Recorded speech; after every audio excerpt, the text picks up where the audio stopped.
Hey guys, Morgan here from Paul's Fishing Systems. Here's Ian and Caleb fishing at Muriwai Beach with the Flexiwing dropper rigs. Alright. Here we are. We're out here today at the beautiful Muriwai Beach on the west coast. And I've got my brother Ian with me today, and he's going to be taking me through the masterclass on how to fly the kites. So excited, I'm very excited. So hey, check out setting up these bad boys. What kite are we flying today, bro? We're going with Flexiwing Kite today, bro. Nice. It's gonna be a good day. Just making sure this is nice and sharp, because we want to present our baits as good as we can.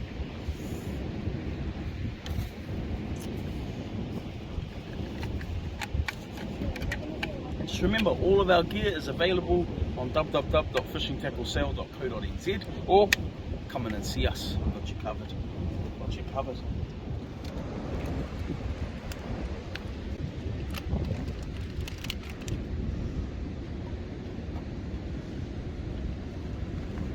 So we're using our pre-cut salter baits by Coastal Baits, nice and oily.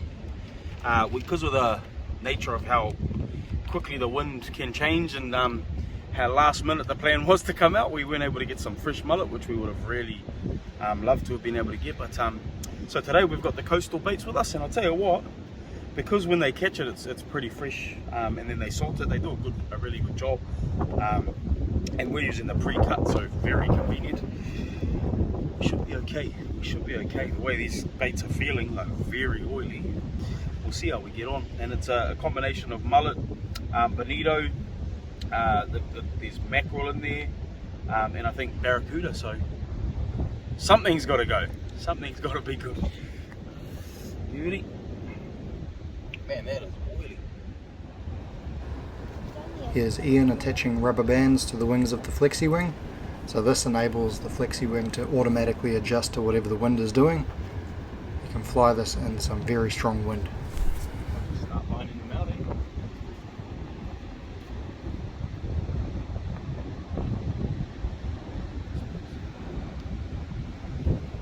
You can use floating bead traces. No worries at all.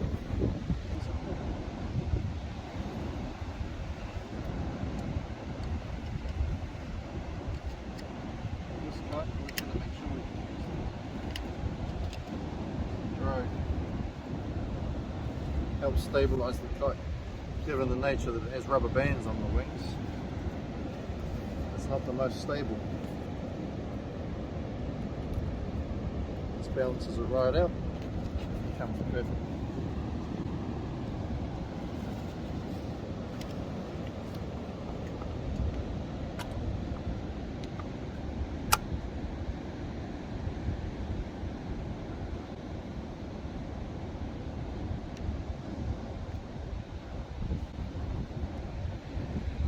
Higher winds, see there's two notches. The higher winds, we go with the high. General purpose is the one on the point. Today we're just going to use that.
How high do you think that is? At the moment, it's 80 metres. 80 metres between this loop and the kite. This is where we now attach our dropper, and our weight that hooks will go to either this. Our bottle here is going to stop the kite from lifting up. That way all our hooks don't end up in the sky. So at the 80 metre mark, we've got one of these. Then attach our dropper hand spool to that.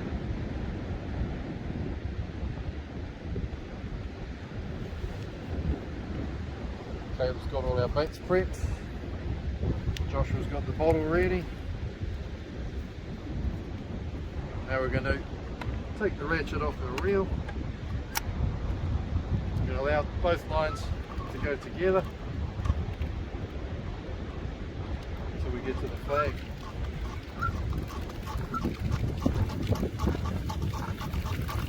This is a further 80 metres.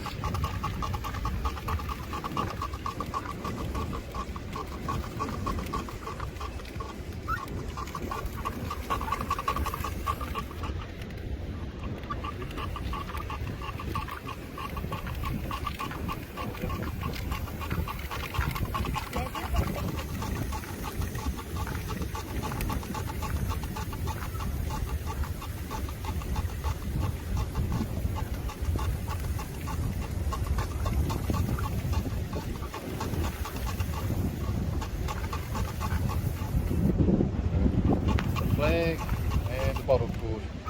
Then flip the ratchet back over on our reel. Prevent any. So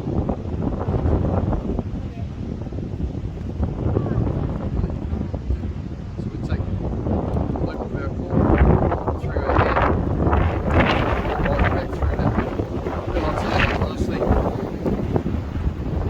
This bottle's going to stop the kite from lifting all our hooks and everything into the sky. Full of water, so it won't actually sink. Check if we've got the balance right. How quick is it moving? So have you been kite fishing before? Yep, big time. Still very. I've got a heap to learn about kite fishing, which is awesome. I've only ever done it with the old 9-bar Penn Senator, so nice to be out with the old the old beach reel. It's going to be a good day. We've got the big 3-to-1. We've got the Penn 9-bar here as well, which we might do next, a little bit later on. But the main part of the day is that the kite is dead out from the shore. That's really all that matters. Everything else we can make it work. But that's all that matters right there. And it's hanging out there beautifully. Sink it. First sinker. 4-ounce sinker is the first sinker we put on at the beginning of our hook section. And then we've got our first stop. This is where we now put on our first trace. Go. Put it over that line. Ooh, yep. So that's going to run between our stops. So we let 2 stops go, and we put on another one. Pass us another one then, buddy. Yep. Pull hard down. You got to hold the line tight. There we go. Let 2 stops go. Next one. There we go. There we go.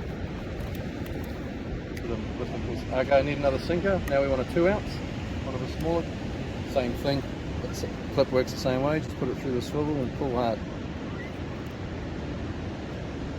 There you go. Next hook.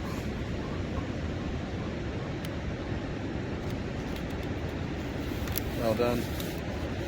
Allow another 2 stops. We're allowing 2 stops, this way the hooks have no way of interacting with each other, they can't tangle. It's nice and hard again, Josh. Right. There we go.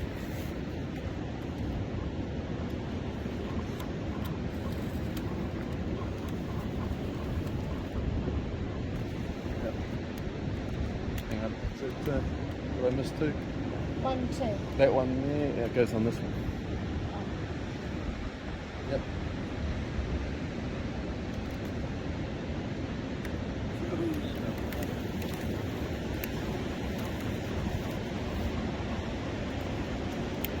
Alright. Next one on here.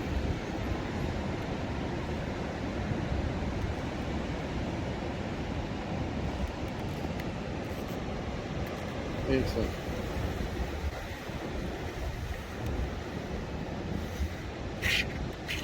That one there. And then the hand spool becomes empty.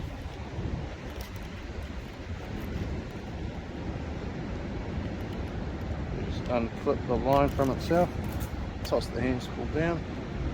This is where we put our last trace. So we do the same way we've done everything else, just clip it on. Generally, if you're going to have a real big bait, this is the best place to do it. Yeah. So you see this little swivel here, Joshua?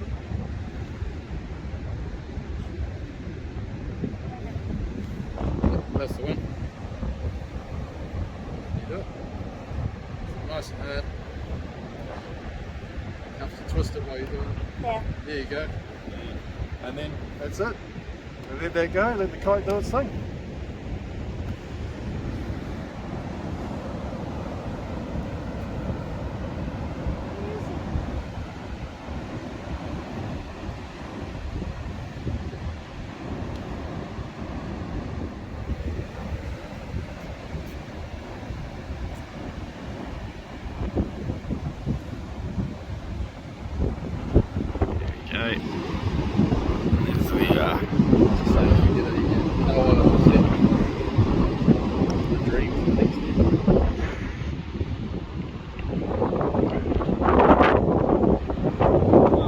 We've got our kite's out just over 1,000 meters at the moment, and I mean this type of weather, the wind has been crazy today, and I don't think none of our drones would have been able to fly in those bigger winds earlier, right?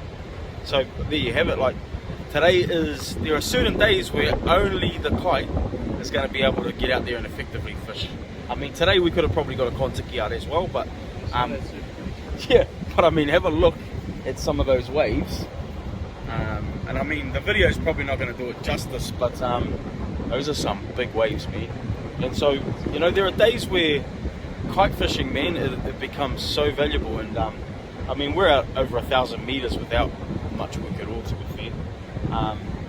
Got 10 nice baits on, and we're going to get the Penn Senator set up shortly as well, and we'll set that out there with another 10 hooks, and yeah, that one will probably only go about 800 meters to 1,000 meters. But this one here, we're going to keep walking it out till we get to about 1,500, and then we'll leave it for a little bit longer. Then we'll start slowly bringing it back in and just covering our different distances, you know. So should be good. And if we get a fresh kahawai, then that's what's going to go out on the next set. So beautiful day to be out here. Beautiful day. It was raining on the way out, but look at that. Bit of sun above us now, and baits in the water. So winter time, a lot of people pack up their gear in winter. This is when you'll find most of the really effective fishermen, they start getting really busy, because you might get less bites, but there's a saying, less bites but bigger fights. And that's yeah, the smaller stuff starts heading out, the bigger stuff hangs around though. And although you don't get all the bites you might have got in summer, when you do, it's typically something you want to take home for a feed. So yeah, looking forward to seeing what comes in on this one, and then we'll get another set out shortly on the Penn Senator.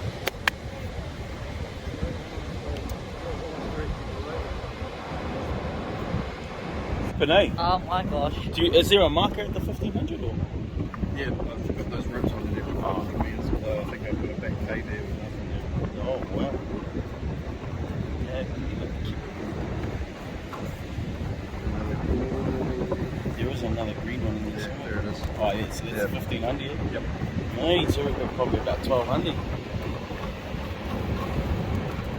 So just walking it in and out, trying not to get too much of a sag on the line. There you go. Once it straightens up,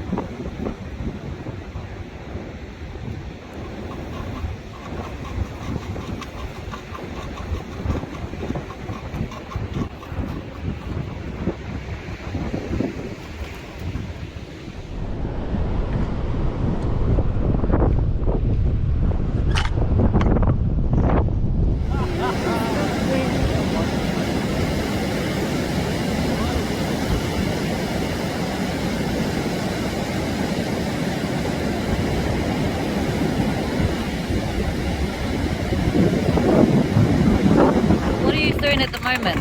We're just trying to keep our line up out of the waves at the moment. Keep it out of that current.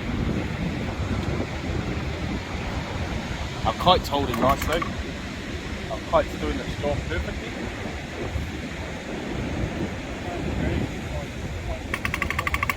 Yeah. Well, hey, it might even be okay to give it a check, eh? Get the Senator set out, we might have a fresh cow one.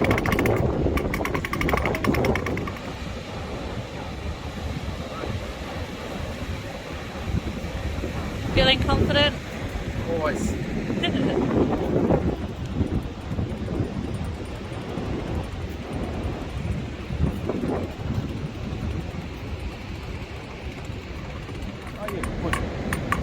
So as you can see, Brother Ian's walking in the line nice and slack, and I'm just threading it back onto our 3-to-1 ratio.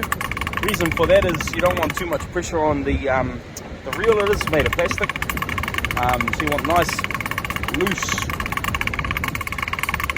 line coming back onto these reels, just like that. So you just walk out, grab a bit of the line and walk it back in, basically. Simple as. Fine. Trying to keep ahead of the beat.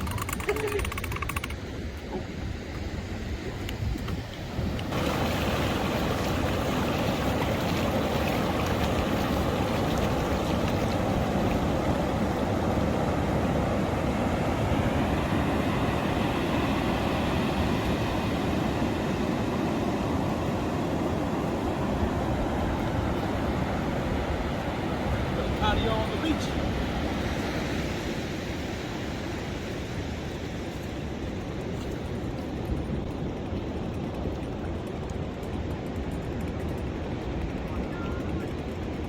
So here we go. Brother E's going to show you how to do it if you're out here by yourself. This is the solo method. Right now.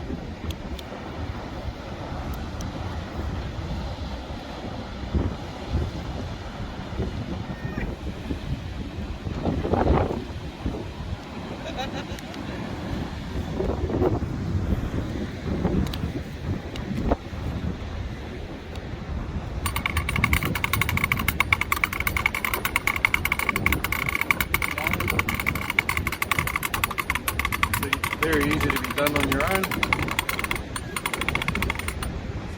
Just like that, eh? Could easily be done.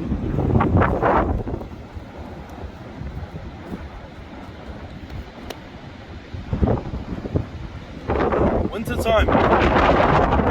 It's going to be a lot of this type of weather. I tell you what, it's a fun way to go fishing, man. Set it out. I mean, if we had been a little bit more, we could have put the beach chairs out and all of that. I think the rain kind of deterred a bit of that sort of thing, but very nice, easy day out at the beach. And when you're setting out 1,500 meters, you can catch some good fish too. So fingers crossed, we've got something decent on here. Hopefully, we've got a fresh kahawai, and we can dispatch that and turn that into some fresh bait. Nice.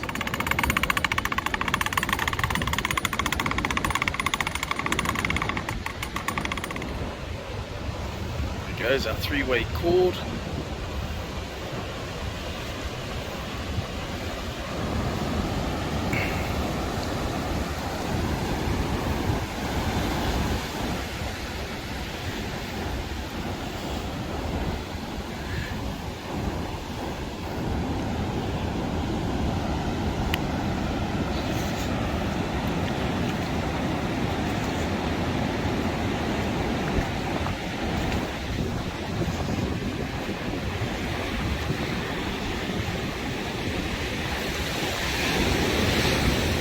Okay, here's our bottle and flag.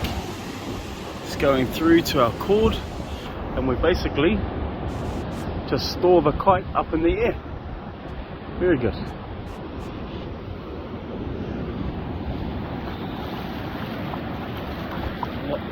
Okay, bring all this gear in.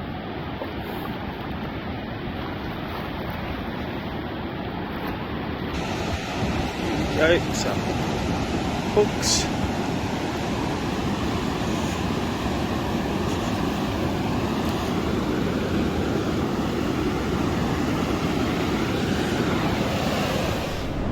all of the mullet bait are gone. That old bonito's still not touched, eh? So we'll leave that stuff. We won't use that.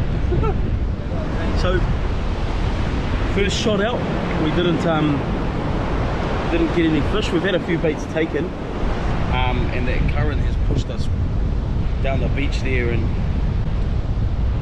given us a bit of a tangle. So we're just going to quickly reset. We've noticed that some of our baits have been taken and some of them weren't even touched. So the ones that weren't touched, we're not going to use in this next set, and we'll reset both rods this time. We'll use the 3-to-1 and the Penn Senator, and we'll change our distances up, send it right out, eh? Yep. We'll go right out deep on this one. Do lighter weight in the bottle this time as well. Yeah. Speed it up. Yeah. Nice. And there you go. So Ian's just talking about lightening the weight on our bottle as well, just to give it a bit of pace heading up. So there's a heap of stuff you can do to adjust. First set was the test set, and I think, to be fair, once we got out to that distance, we probably didn't leave it long enough anyway. So we'll take our time with this next one. Once we've got this first set out, we'll put the second one out. That kind of gives you a bit of downtime, which is good. Keen fishers like us, you want to pull it in as soon as you can. But yeah, we'll see you soon. We'll get this reset and we'll be into it. You'll notice here that Ian reverses the spool when he's winding the line on. That's to neutralise the twist out of the line. If you don't do that, you end up getting a lot of twists in your line and it's a lot more likely to tangle.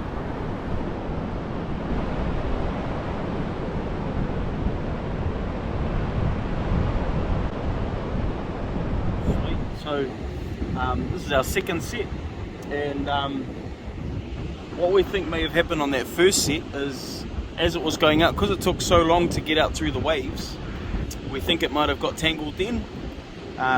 So what we've done this time is what's called a slingshot set.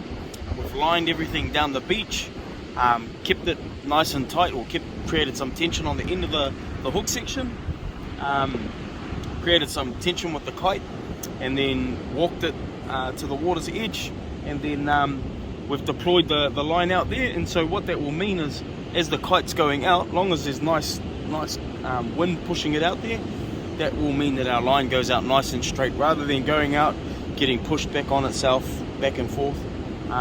Yeah, so that's a slingshot set, and all I'm doing now is trying to keep my line angle nice and high, because as soon as your line touches the water, it just gets pushed down the beach, that northerly current. So I'm just trying as much as I can keep some tension on the line basically, and then as the kite wants to, I'll let it peel out, and then when I need to, I'll pull in the loose line and do it again. So yeah, just the process, a little bit back in, a lot more out. Every time there's a nice gust of wind, just paying attention to that and feeding the line whenever it needs to go. So yeah, a little bit of a process to get them out there, but it's a really fun one. The boys are setting up the next set, so we'll get the Penn Senator, the 9-bar fishing reel with braid on it, and show you the difference in that one shortly too.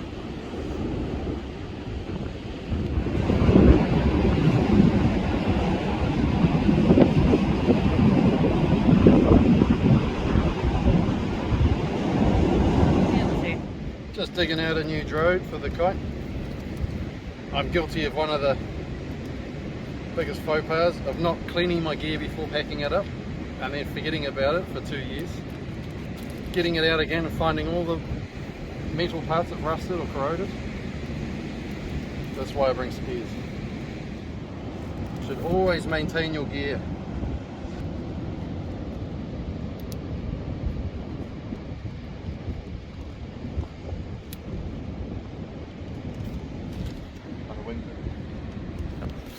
I'm clipping on the new bridle and drode that stabilises these kites. Given that they have rubber bands in the wings, they're not the most stable without it. We're ready to rock and roll with the next rig.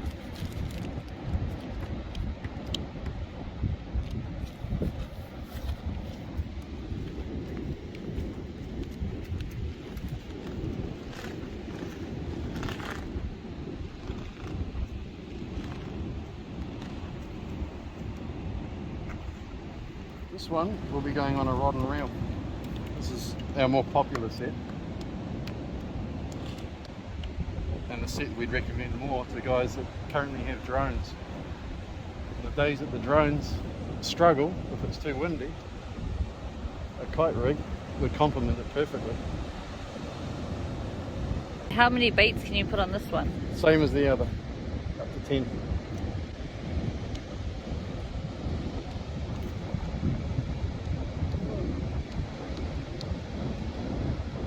Turbulent there. No way that the Did you see that, Joshua? Kite just threw a big spin. We've just got the forest behind us, it's very turbulent. Why are we fucking closer? There we go. Now this is where we attach.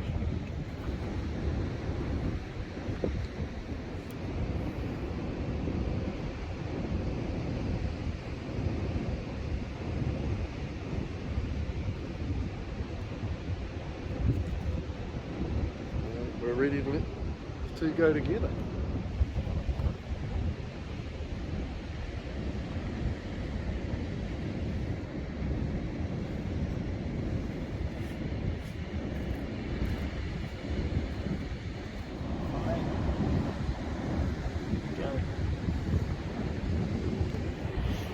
Almost out 1500. Just got to keep working it, get it out that 2k. I'm angle right.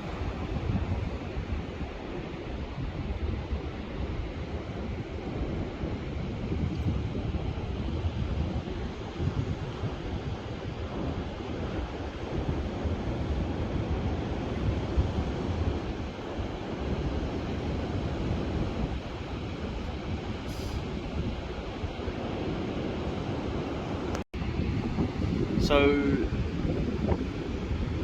one of the differences between using a 3-to-1 ratio reel and then the Penn Senator is we're going to be using braid on the Penn Senator, and obviously whenever you're using mono there's a heck of a lot of stretch, hence why we're feeling getting a lot more of the sag and that sort of thing, whereas with the Penn Senator, and because it's a rod and reel, very easy to keep it nice and tight and moving out past the waves. So yeah, but hey, I mean, you saw how easy it was pulling this back in. So much quicker to pull these back in. So they both have their perks.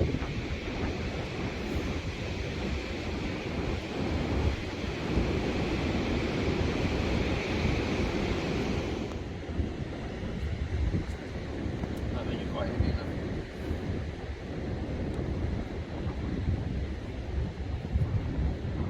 Oh, that's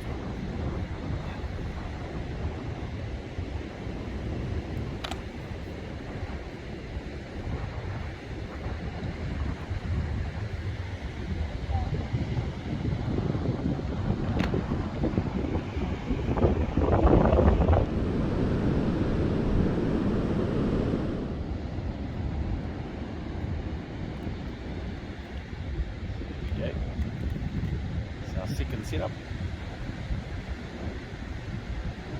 Going out on our Penn Senator, an old school 9-bar row. Same system, your conversion kit.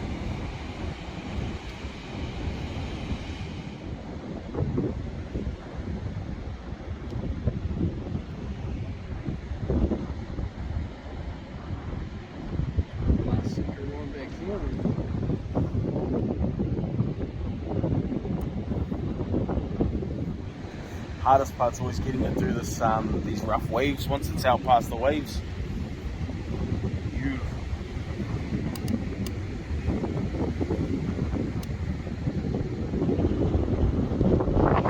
She's getting out nicely now. Just got to constantly keep tension on the kite line.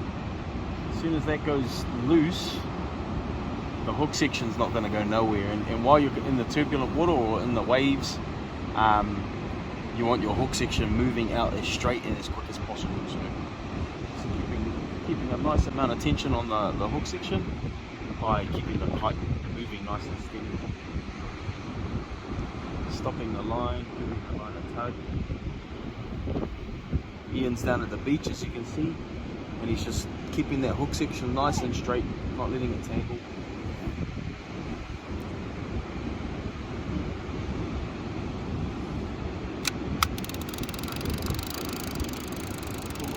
It's cool, I've never had 2 kites out before, usually just 1 kite and surf casters. That's why you leave the surf casters home and you just focus on one method, do it right.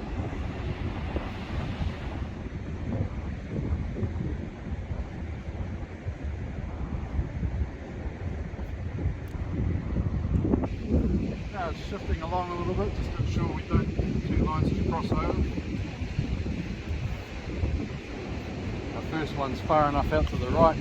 The current in close is still very strong. The second one may come below it. Dun, dun, dun, dun, dun, dun, dun, dun, dun.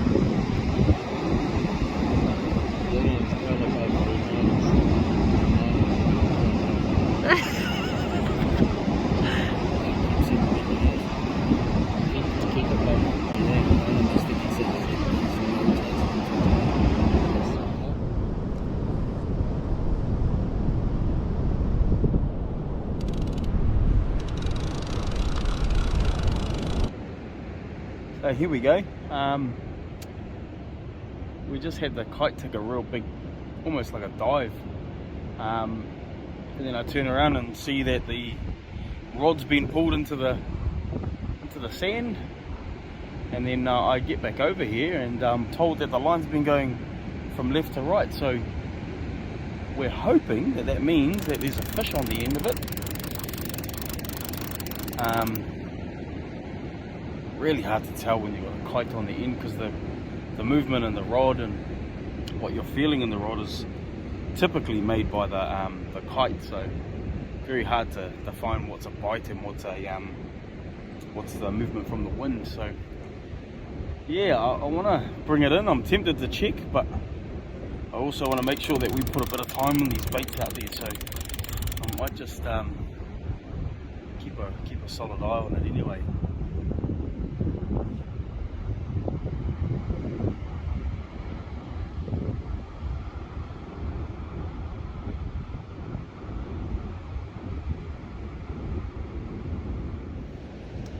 Rod, bait, kite, gimbal.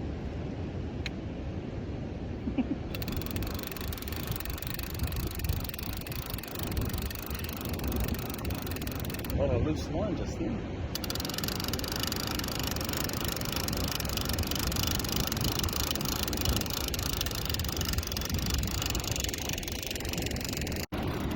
Right, now this is where you got to really pay attention. So when I was down there with the boys, I noticed my kite took a real big dip, and while the one that was next to it, the kite on the other line, stayed nice and steady. And so instantly that caught my attention, thinking, oh, that might have been a fish. And then I look over and I see I'm getting waved down, that the rod's been pulled into the sand and was getting dragged in, and that the line angle was changing, and those are all things that can be indicative of a fish on the line. So rather than leaving it out, I've taken the risk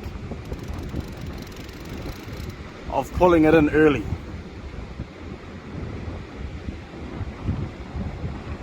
And hopefully that pays off. It's a long way to wind in for nothing.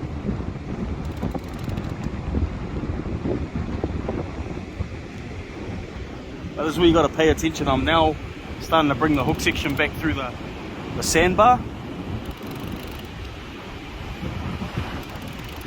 Big waves. All of those sorts of things are a really easy way to lose your fish. So you just take your time, keep constant tension on your line. If anything pulls, or if you feel a real big sudden pull, just move with it as best as you can. If you have to, back some drag off, and then just work it from there, trying to keep that line nice and tight, not loose, so that the hooks can be spat out. Because we're using the target recurve hooks, I'm not too worried. But these big fish, they know how to get off.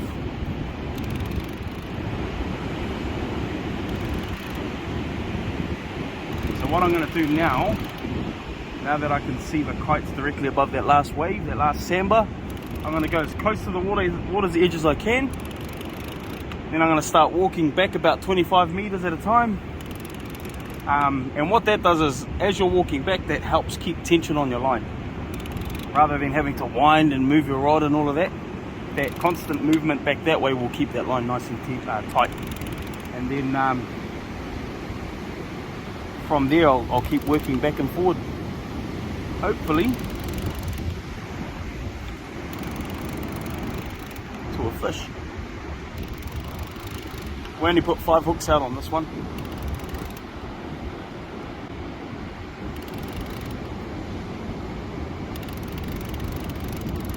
But we put them out past 1,000 meters, so.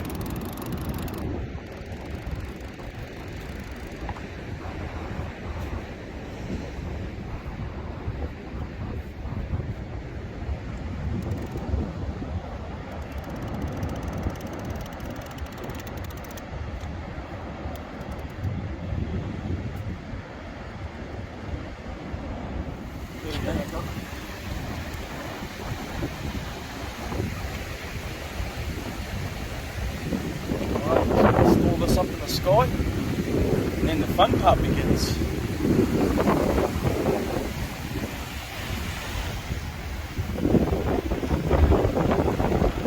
That's enough, eh?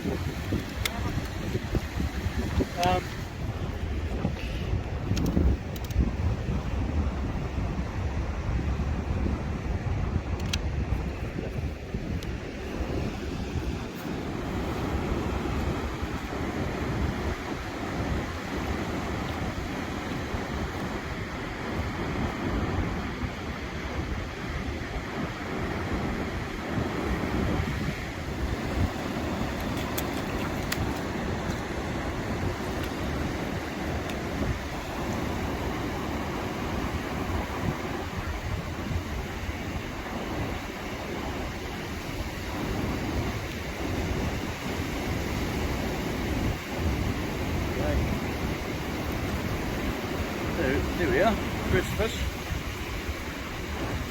Oh, and that's what caused all that kerfuffle. We better check all these other baits actually. See if anything else could have gone down, but typically we'd have put this out as a fresh bait, but I think, judging by the tides, we may have to pack up soon and start making our way back. So, hey, we've got a fish on board. Got a fish on board. See you soon.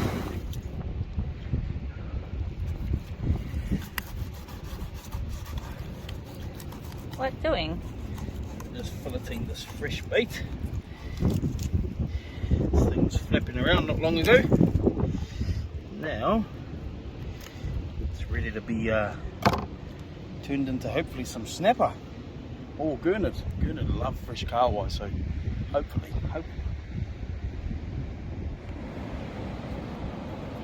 Go. A scale can sometimes mean between the pointy part that's supposed to set inside the hook and the fish's mouth, you can have something blocking that hook from setting. So we take the scales off so that it's pretty well instant contact with the fish. Just upping every chance we can of a good hookup. And because this is already set out like it is, we wound it in, we're rebaiting with this fresh bait. We're pretty much just going to send it out, slingshot it out there they call it, and we'll be fishing real quick this time. It's awesome. So here we go. If you have a look over there, you'll see Ian heading towards the water, and that's so that we can get this line to shoot out nice and easy. Once all the baits and that are in the water, it moves out a lot easier. And because the tide's getting lower, the sandbars are getting closer in. Once we get past that last one, we'll be cruising.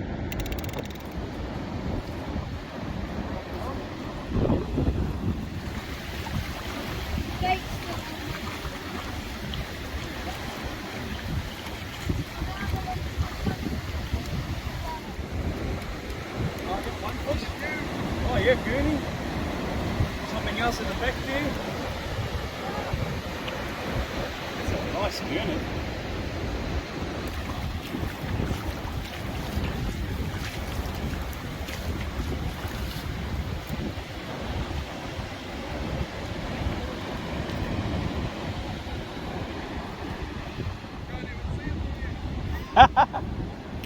There you go.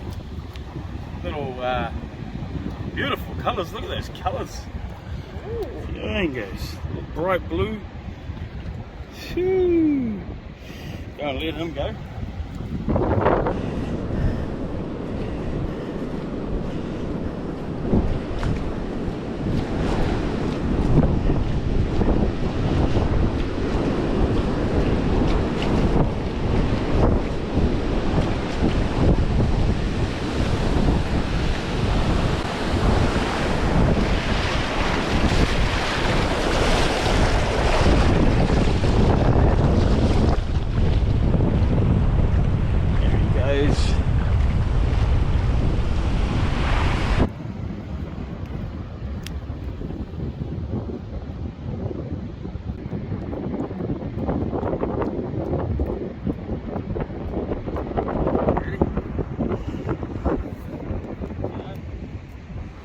Okay, so hopefully you can hear me over the wind, but here we go. That's our third set, second set.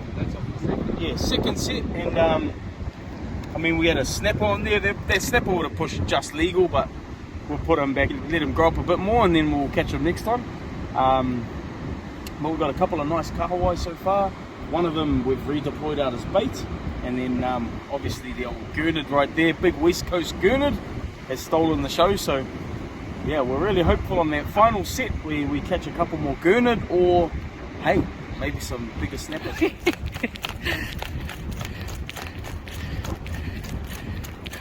Far out.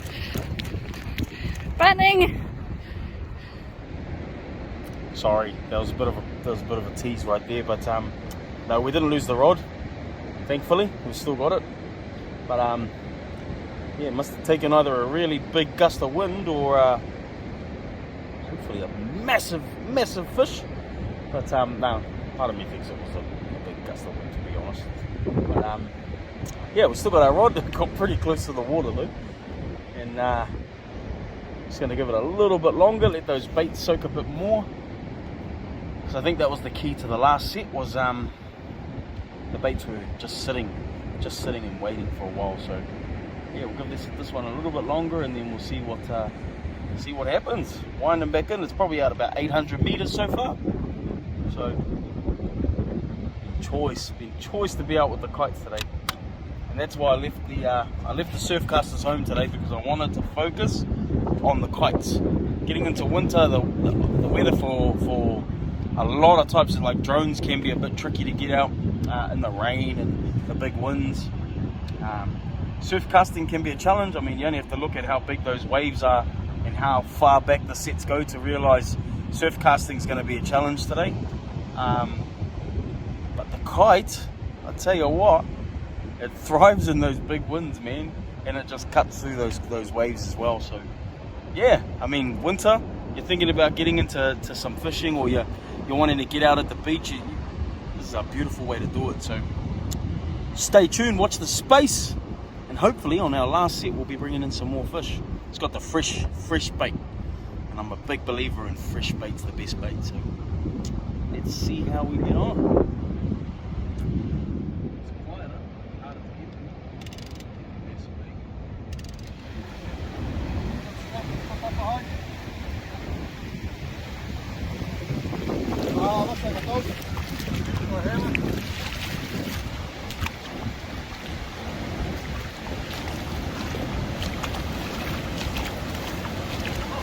Is that what that weight was, eh?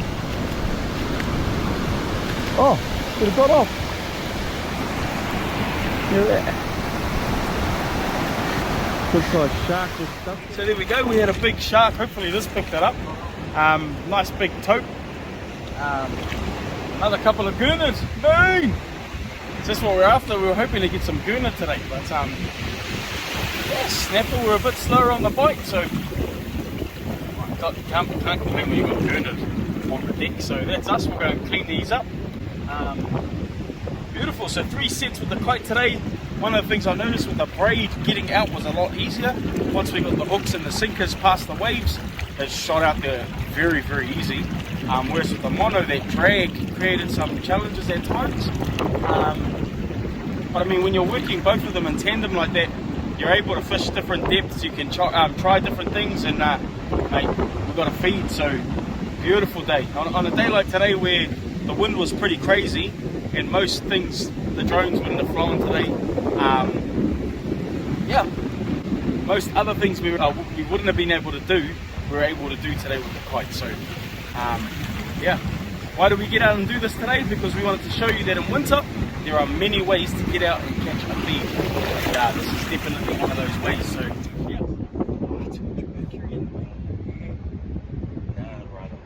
rather these fellas. Wrap it up. Yep. So here we go. First Flexiwing Kite down. Just on our pack down now. Trying to get all this gear away. She's getting on low tide now, so there's a lot more traffic on the beach. So yeah, we'll just try and wind this down as quick as we can. I'm in there till about 5:30. Oh no, I'll make that doing my No, just flip the message. So there we are, end of our day today, and 4 sets. We got 3 really nice gurnard, a couple of kahawai, a snapper, which we've put back already, and on that last set we had a really big taupe as well. So awesome day out. We brought the 3-to-1 ratio reel.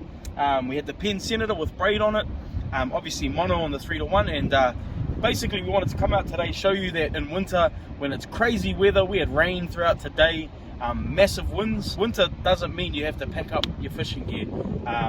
Matter of fact, quite the opposite. If you want to get into those bigger fish, this is the time of year to start targeting them. And yeah, I mean, this is what an awesome day today. Nice day at the beach, fish in the bin, and we get to go home now and enjoy the rest of our afternoon. So look, don't put the gear away, start getting out there. Remember, less bites but bigger fights, bigger fish in winter. And I'll tell you what, it's well worth getting your gear out. Kite fishing during the winter time, if you haven't done it before, check out some of the previous videos and get out there and have a bit of a go. And look, if you haven't already done so, look, smash the subscribe button, hit the thumbs up and share this video, and we will see you again in the next one. Awesome.